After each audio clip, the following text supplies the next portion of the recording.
যেটা বলতে চাইছিলাম বলতে পারলাম না। ভিডিওটা শেষ হয়ে গেল। তো যে বিষয়টা আমি বুঝলাম সেদিন বুঝেছিলাম যে ওই দুটো বিষয় ছিল ওইখানে। একটা হলো এটা একটা সত্যি কথা আমি জানতে পারলাম যে ঘর-বাড়ি সবসময় ছাড়া যায় না। আর সবার ফ্যামিলিতে কেউ না কেউ মারা যায়। কোনো না কোনো অ্যাক্সিডেন্ট ঘটতেই পারে। তাই বলে তো ঘরবাড়ি ছেড়ে কেউ চলে যেতে পারে না। আর সেই ঘরবাড়িতে ভূত বসেও থাকে না। এটা একটা সত্যি বিষয়। সবার পক্ষে এটা সম্ভব না। তো আম আর আরেকটা যেটা বিষয় বুঝলাম, উনি একজন ভালো মানুষ। উনি চাইলে বলতে পারতেন এখানে প্রত্যেকটা বাড়িতেই ভাড়া দেয়া হয়, সেইভাবেই ঘরবাড়ি করা।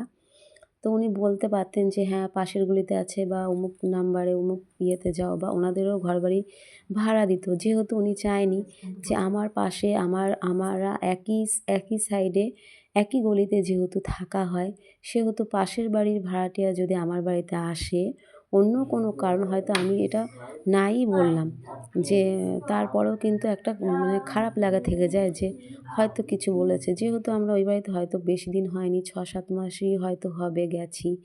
তারপরে যদি ভাড়াটিয়া উঠে যায় তাহলে বাড়ির মালিকের কতটা খারাপ বা কতটা মানে বিষয়টা ভাড়া চলে ভাড়া পাবে না তো এটা অনেকটাই ড্যামেজ বা অনেকটাই তার লস হবে। যেহেতু সে ভাড়া দেয়। ওপর নিচে ২ দিকেই তার ঘর ভাড়া দেয়। কিছুটা তার সংসারের আ চলে সেই ভাড়াটিয়াদের পয়সা থেকে।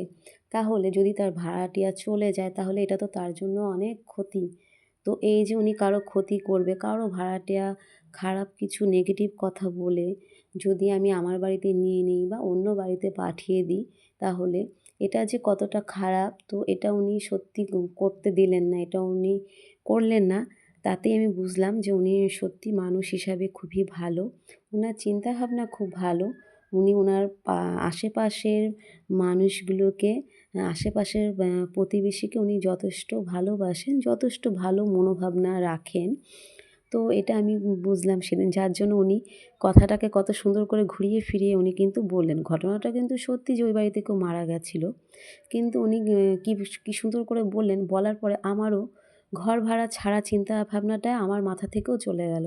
তারপরে আমরা ওই বাড়িতেই থেকে গেলাম। তো এটাই বলছিলাম যে এই দুটো বিষয় আমি মানে বুঝতে পেরেছি। উনি খুব ভালো মানুষ। তো মানুষ কখনো অ্যাম যে খুব বেশি দেখেছি, খুব বেশি কথা বলেছি, খুব বেশি তাদের সঙ্গে আমাদের কিছু ছিল তাও নয়। জাস্ট যাওয়া আসা ওনাদের বাড়িটা সামনে পড়তো আমাদের গলিতে ঢুকতেই। কিন্তু আজকে তাদের কথা আমি বলছি।